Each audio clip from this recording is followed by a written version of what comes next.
Hi learners, നമ്മൾ ഇന്നൊരു 6 questions include ചെയ്തിട്ടുണ്ട്. ഫസ്റ്റ് ക്വസ്റ്റ്യൻ വരുന്നത് ഇന്റർനാഷണൽ റിലേഷൻസിൽ നിന്നാണ്. 2026 ജൂലൈയിൽ സുപ്രധാന മേഖലകളിൽ സഹകരണം ശക്തമാക്കുന്നതിന്റെ ഭാഗമായി ഇന്ത്യയുമായി 18 കരാറുകളിൽ ഒപ്പുവെച്ച രാജ്യം ഏതാണ്? ഉത്തരം ഓസ്ട്രേലിയയാണ്. ഓസ്ട്രേലിയൻ പി എം ആയിട്ടുള്ള ആന്റണി അൽബനീസും നമ്മുടെ പി എം ആയിട്ടുള്ള നരേന്ദ്രമോദിയും കൂടി ചേർന്ന 3 ദിവസത്തെ മീറ്റിംഗിന് ശേഷമാണ് ഈ കരാറുകളിൽ ഒപ്പുവെക്കുന്നത്. സഹകരണ മേഖലകൾ വരുന്നത് വിദ്യാഭ്യാസം, സംസ്കാരം, സാങ്കേതിക വിദ്യ, പ്രതിരോധ സുരക്ഷ, ഊർജം, സമുദ്ര സുരക്ഷ, സൈബർ സുരക്ഷ, അപൂർവ ധാതുക്കൾ, സപ്ലൈ ചെയിൻ എന്നിങ്ങനെ മേഖലകളിലെ കരാറുകളിലാണ് ഒപ്പുവെച്ചിട്ടുള്ളത്. നിങ്ങൾക്ക് ആ ക്വസ്റ്റ്യൻ മനസ്സിലായെന്ന് വിശ്വസിക്കുന്നു. ഇനി അടുത്ത ക്വസ്റ്റ്യൻ വരുന്നത് അഗ്രികൾച്ചറൽ ഇന്നോവേഷൻ എന്നാണ്. കാർഷിക മേഖലയിൽ ഡ്രോൺ സാങ്കേതികവിദ്യ പ്രോത്സാഹിപ്പിക്കുന്നതിനും വനിതാ സ്വയം സഹായ സംഘങ്ങളെ ശാക്തീകരിക്കുന്നതിനും കേന്ദ്ര സർക്കാർ ആവിഷ്കരിച്ച പദ്ധതി ഏതാണ്? ഉത്തരം നമോ ഡ്രോൺ ദീദി പദ്ധതിയാണ്. ഈ പദ്ധതിയുടെ മെയിൻ ലക്ഷ്യം എന്ന് പറയുന്നത് സ്ത്രീകളെ സ്വാശ്രയരാക്കുക എന്നതാണ്. ഇവരെ അറിയപ്പെടുന്നത് ഡ്രോൺ ദീദിമാർ എന്നാണ്. ആൻഡ് 15,000 വുമൺ സെൽഫ് ഹെൽപ്പ് ഗ്രൂപ്പ്സിന് ഈ ഡ്രോണുകൾ ലഭ്യമാക്കാനും അതിനായി 1261 കോടി രൂപ സർക്കാർ അനുവദിക്കുകയും ചെയ്തിട്ടുണ്ട്. അടുത്ത ക്വസ്റ്റ്യൻ ഹെൽത്ത് കെയർ ടെക്കുമായി ബന്ധപ്പെട്ടതാണ്.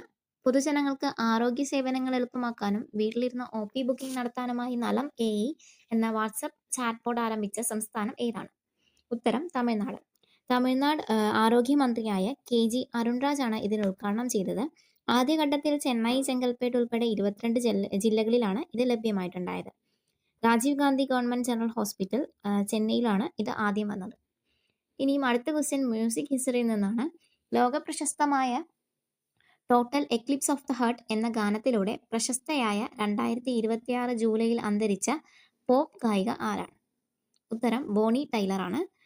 Total Eclipse of the heart ആണ് ഇവരുടെ ഏറ്റവും വലിയ ഹിറ്റായ ഗാനം. ഇവരുടെ യഥാർത്ഥ പേര് ഗെയ്നർ ഹോപ്കിൻസ് എന്നായിരുന്നു. ആൻഡ് ഇവർക്ക് ബ്രിട്ടന്റെ order of the British Empire എന്ന ബഹുമതിയും ലഭിച്ചിട്ടുണ്ട്. പോർച്ചുഗലിലെ ഒരു ആശുപത്രിയിൽ വെച്ചായിരുന്നു ഇവരുടെ അന്ത്യം. അടുത്ത ക്വസ്റ്റ്യൻ AI റിലേറ്റഡ് ആണ്. GPT 5.6 പ്ലാറ്റ്ഫോം അടിസ്ഥാനമാക്കി സോൾ, ടെറ, ലൂണ എന്നീ ആധുനിക AI മോഡലുകൾ പുറത്തിറക്കിയ കമ്പനി ഏതാണ്? ഉത്തരം ഓപ്പൺ AI ആണ്. ഇവയിൽ ഏറ്റവും കരുത്തുറ്റ ശേഷിയുള്ള മോഡൽ സോൾ ആണ്. കോഡിംഗ്, ശാസ്ത്ര ഗവേഷണം, സൈബർ സുരക്ഷ എന്നിവയെല്ലാം സോൾ വലിയ രീതിയിൽ സഹായിക്കുന്നുണ്ട്.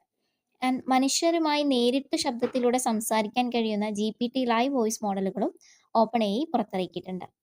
ഇനിയും അടുത്ത ക്വസ്റ്റ്യൻ ഇത് അക്കാഡമിക് അഡ്മിനിസ്ട്രേഷനിൽ നിന്നുള്ള ക്വസ്റ്റ്യൻ ആണ്. 2026 ജൂലൈയിൽ സമഗ്ര ശിക്ഷ കേരളയുടെ SSKയുടെ പുതിയ പ്രൊജക്ട് ഡയറക്ടറായി നിയമിതനായത് ആരാണ്? ഉത്തരം K മോഹൻകുമാർ. ഈ പദ്ധതിയുടെ ലക്ഷ്യം പ്രീ സ്കൂൾ മുതൽ +2 വരെയുള്ള സ്കൂൾ വിദ്യാഭ്യാസ മേഖലയെ ഒരുപോലെ യോജിപ്പിച്ചുകൊണ്ട് വിദ്യാഭ്യാസ നിലവാരം മെച്ചപ്പെടുത്തുക എന്നതാണ്. And Sarva Shiksha Abhiyan, SSA, RMSA രാഷ്ട്രീയ മാധ്യമിക ശിക്ഷാ Abhiyan and TE teacher education എന്നീ 3 രൂപീകരണങ്ങളെയും ഒരുമിച്ച് കൂട്ടിച്ചേർത്തുകൊണ്ടാണ് സമഗ്ര ശിക്ഷ രൂപീകരിച്ചത്. ആൻഡ് 2018-19 സാമ്പത്തിക വർഷത്തിലാണ് ഇത് രാജ്യത്ത് നിലവിൽ വന്നത്.